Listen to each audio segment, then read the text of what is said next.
तो Tobey Maguire Spiderman और spider nor में कई सारी बातें एक जैसी है, जैसे दोनों के पास ऑर्गेनिक वेब्स है, दोनों सबसे ओल्डेस्ट स्पाइडरमैन में से एक है और दोनों की पावर्स एक मोमेंट पर कम्प्लीटली वैनिश हो गई थी। पर क्या हो अगर ये दोनों एक दूसरे से फाइट करे, क्या लगता है विनर कौन बनेगा? तो चलो कंपैरिजन शुरू करते हैं। ओरिजिन। अब स्पाइडर नॉर का ओरिजिन उसके वेरिएंट से थोड़ा अलग है। बेसिकली वर्ल्ड वॉर 1 में एक सोल्जर था जिसका मिशन था कि नाजी लोगों ने जिन सोल्जर्स को बंदी बनाकर रखा है उन्हें फ्री करना।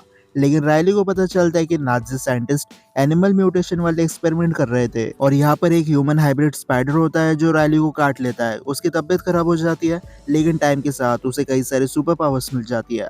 और रही बात टोबी मैगवायर वाली स्पाइडरमैन की, तो इसे एक दिन रेडियो एक्टिव स्पाइडर ने काट लिया था, जिसकी वजह से पीटर पार्कर का डीएनए चेंज हो जाता है और फिर उसे स्पाइडर पावर्स मिल जाती है। Side effects. अब दोनों को पावर्स तो मिल गई, लेकिन स्टार्टिंग के दिनों में दोनों को कई सारे साइड इफेक्ट भी देखने मिल जाते हैं।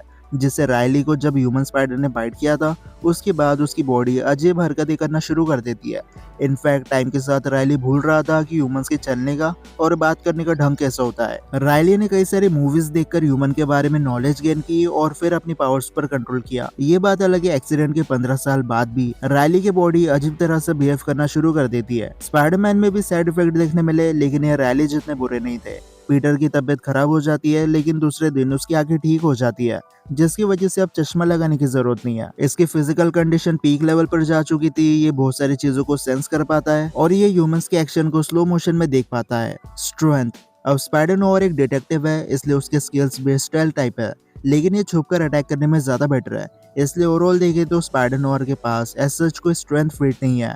इसने सैंडमैन को नॉकआउट कर दिया था, लेकिन इस टाइम पर फ्लिंट मार्को ने उसके पावर्स को फुल्ली अनलॉक नहीं किया था। देन इसने मेगाबॉट को उठाकर ट्रेन के सामने फेंक दिया था, जो काफी अच्छी फीट है, लेकिन मेगाबॉट का वजन एक ओवरवेट इंसान जितना ही होता है। और इसने 2 कार्स को पुल करके सैंडमैन की बॉडी को डिस्ट्रॉय कर दिया था। लेकिन इससे ज्यादा फीट्स स्पाइडर नोआर के पास नहीं है, लेकिन स्पाइडरमैन के पास बहुत सारी फीट्स है। जैसे इसके पंचेस से ग्रीन गॉब्लिन डिसबैलेंस हो रहा था, लेकिन सेम पंचेस जब टॉम हॉलैंड वर्जन घुमा रहा था तब ग्रीन गॉब्लिन को कुछ नहीं हुआ।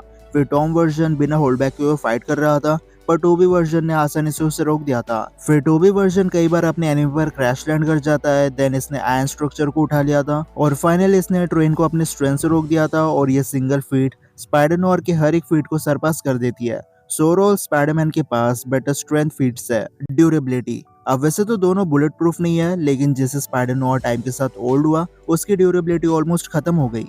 वैसे तो इसे हाइब्रिड स्पाइडर ने काटा था, इसलिए स्पाइडर नोआर को कभी सुपर ह्यूमन ड्यूरेबिलिटी नहीं मिलती। अब ये मेगावॉट के इलेक्ट्रिक अटैक्स को तो आराम से सर्वाइव कर जाता है, लेकिन टूमस्टोन के अटैक से इससे अच्छा खासा डैमेज हो गया था। फिर फर्स्ट एपिसोड में सिर्फ एक 4 व्हीलर के डोर से टकरा गया था, जिसकी वजह से सीधा ये अनकॉन्शियस हो गया। वही स्पाइडरमैन भी इलेक्ट्रो के बिजली के झटके झेल चुका है। गॉब्लिन का बॉम्ब उसके मुंह के सामने फट गया था, उसके बाद भी पीटर को ज्यादा कुछ नहीं हुआ। सेम पंपकिन बॉम्ब अगर किसी आम इंसान के सामने फट जाए तो उसका स्केलेटन बच जाता है। देन सैंडमैन ने पीटर पर कई सारे अटैक किए थे, लेकिन उसके बाद भी स्पाइडरमैन रिकवर हो गया था। सो ओवरऑल फीट्स को देखें तो स्पाइडरमैन की ड्यूरेबिलिटी ज्यादा बेटर है। Speed and agility. अब दोनों वेब्स का यूज करते हैं सिटी में स्विंग करने के लिए, लेकिन स्पाइडर नोआर पहले जितना यंग नहीं है, इसलिए थोड़ा स्लो स्विंग करता है। ऊपर से ये ठीक से खुद को बैलेंस नहीं कर पाता। इसका एक रीजन ये भी है कि स्पाइडर नोआर फुल पोटेंशियल पर वॉल रनिंग एबिलिटी को यूज नहीं करता। ये अपने पैरों में हार्ड बूट्स पहनता है, जिसकी वजह से वॉल पर चिपक नहीं सकता और इसी की वजह से नोआर को जमीन या किसी चीज पर लैंड करने में बहुत ज्यादा दिक्कत होती है। और जैसा कि मैंने पहले कहा, स्पाइडर नोआर अब बूढ़ा हो चुका है, इसलिए उसके रिफ्लेक्सेस भी स्लो हो चुके हैं। ज्यादा स्टंटबाजी करने पर इसकी बॉडी में पेन होने लगता है और कई बार ये सामने वाले के अटैक्स खा लेता है, क्योंकि डॉज करना ज्यादा हार्ड होता है। टोबी वर्जन भी अपने 40s में है, लेकिन अब भी इसके रिफ्लेक्सेस टॉम हॉलैंड वाले स्पाइडरमैन जैसे ही देखने मिलता है। डॉक्टर ऑक्टेवियस की फाइट देख लो या फिर सैंडमैन के साथ, दोनों जगह स्पाइडरमैन कितना फास्ट और एजाइल है वो साफ दिख जाता है। इनफैक्ट स्पाइडर सेंस की वजह से इसकी एजिलिटी नेक्स्ट लेवल पर चली जाती है, जिससे नो वे होम में टोबी वर्जन ने आसानी से एंड्रू वर्जन को आउटमैच कर दिया था। इसलिए स्पीड और एजिलिटी स्पाइडरमैन की ज्यादा बेटर है।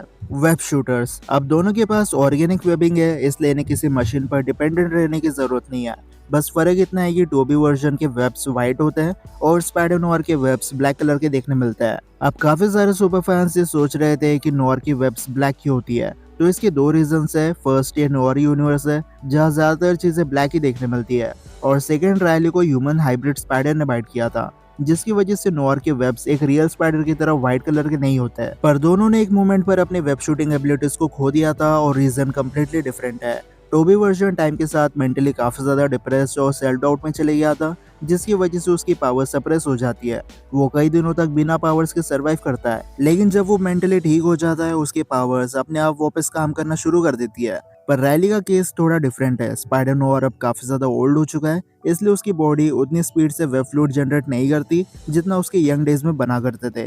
नोयर की बॉडी को अब काफी टाइम लग जाता है वेब फ्लूइड को फिर से प्रोड्यूस करने में, इसलिए ऐसा लगता है कि उसने उसकी पावर्स खो दिया था। सुपर सूट्स, अब ये दोनों सूट काफी बेसिक है। स्पाइडर नोयर एक ठंडी जगह पर रहता है, इसलिए वो स्वेटर पहनता है, और जो इसका कोट है वो अंकल बेन का मिलिट्री सूट था, जिसमें थोड़े बहुत मॉडिफिकेशन करके स्पाइडर नोयर ने यूज करना शुरू कर दिया। लेकिन इस सूट के गॉगल में लाइट्स लगे हैं, जिसकी वजह से स्पाइडर नोयर रात में भी आसानी से देख सकता है। टोबी वर्जन के सूट्स भी हाईली एडवांस नहीं होते हैं, ये सब घर पर बना है, इसलिए जो फर्स्ट सूट था वो ट्रैक पैंट, हुडी और मंकी कैप से बना था। लेकिन बाद में पीटर अपने डिजाइन को इम्प्रूव करता है, एक नया सूट बनाता है जो पहले से काफी ज्यादा टाइट है, और अब इसमें सिल्वर कलर के आई प्रोटेक्टर्स होता है। ये बेसिक फैब्रिक मटेरियल से बना है, इसलिए इसमें कुछ खास बताने जैसा भी नहीं है। स्पाइडर सेंस, अब दोनों वेरिएंट्स के पास स्पाइडर सेंस है। ये एक ऐसी एबिलिटी होती है जिससे स्पाइडरमैन को आने वाले खतरे के बारे में पहले ही पता चल जाता है, पर दोनों की एबिलिटीज बहुत अलग है। जैसे स्पाइडर नोयर की स्पाइडर सेंस को सिक्स सेंस कहता है, और ये एक साइड इफेक्ट की तरह काम करती है। जब भी स्पाइडर नोयर पर खतरा आने वाला होता है उसे थोड़ा हेडेक होना शुरू हो जाता है, जिससे स्पाइडर नोयर को पता चल जाता है कि कुछ बुरा होने वाला है, और नोयर के स्पाइडर सेंस उसे 3 सेकंड पहले वार्न कर देता है। पर टोबी वर्जन के स्पाइडर सेंस ऐसे काम नहीं करते। यहाँ कोई हेडेक नहीं होता, बल्कि स्पाइडरमैन की बॉडी अपने आप खतरे पर रिएक्ट कर जाती है। जिसे गॉब्लिन के ग्लाइडर से टाइम रहते रिएक्ट कर गया था, और डॉक्टर ऑक्टेवियस ने जब कार फेंक के मारी थी तब स्पाइडर सेंस ने स्पाइडरमैन को बचा लिया था। सो एक तरफ नोयर है जिसकी बॉडी सिर्फ उसे वार्न करती है, और दूसरी ओर स्पाइडरमैन है जिसकी बॉडी अपने आप रिएक्ट करती है। सुपर विलन्स, अब दोनों कैरेक्टर मल्टीपल सुपर विलन से लड़ चुके हैं, बट स्पाइडर नोयर के विलन्स थोड़े कमजोर होते हैं क्योंकि ये सब स्ट्रीट लेवल पर रैंक करते हैं, जैसे सैंडमैन, टूम्बस्टोर और मेगावॉट। और ये सुपर विलन्स आम इंसान के सामने बहुत पावरफुल दिखाई देते हैं, लेकिन किसी दूसरे सुपर ह्यूमंस के लिए इन्हें बीट करना बहुत ज्यादा बड़ी बात नहीं होती है। फिर बात करें टोबी वर्जन की, तो इसने हमेशा आइकॉनिक सुपर विलन से फाइट किया है, जैसे ग्रीन गॉब्लिन, उसके बाद डॉक्टर ऑक्टेवियस, और फिर सैंडमैन और वेनम। ये सब नोयर यूनिवर्स के सुपर विलन से ज्यादा डिस्ट्रक्शन कॉज कर चुके हैं, जो इन्हें ज्यादा डेंजरस बनाता है। अब कंक्लूजन की बात करें तो स्ट्रेंथ हो या फिर ड्यूरेबिलिटी, स्पाइडर सेंस हो या फिर स्पीड और एजिलिटी, हर एक मामले में स्पाइडरमैन ज्यादा बेटर दिखाई देता है। इसलिए आज के सुपर बैटल का winner Tobey version of Spiderman बन जाता है। लेकिन अब आपके क्या ओपिनियंस है मुझे कमेंट सेक्शन में बता सकते हो। आज की सुपर बैटल पसंद आई होगी तो इस वीडियो को लाइक जरूर कर देना। तो अब मैं मिलता हूँ आपसे अगले वीडियो में, तब तक गुड बाय।